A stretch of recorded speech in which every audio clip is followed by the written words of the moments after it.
রমজানের এই পবিত্র মাসে আপনারা শুধু মুনাফার কথা না ভেবে আল্লাহ তাআলার সন্তুষ্টি অর্জনের লক্ষ্যে কাজ করুন, তার আদেশ মেনে চলার চেষ্টা করুন।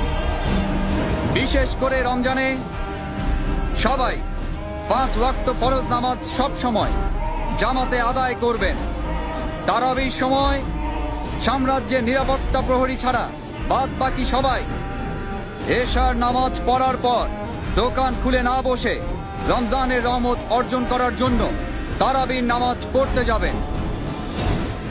যারা নামাজ না পড়ে দোকানে এসে ব্যবসা করবে তাদের কঠোর শাস্তি দেয়া হবে। প্রত্যেক মুসলমান ব্যক্তির নামাজ ও রোজা পালন করা সবচেয়ে বড় দায়িত্ব। এই পবিত্র মাসে 5 ওয়াক্ত নামাজ জামাতে পড়ার জন্য আপনারা সবাই মসজিদে যাবেন। বায়াজিদ মসজিদের ময়দানে ইবাদত করতে আসা মহিলাদের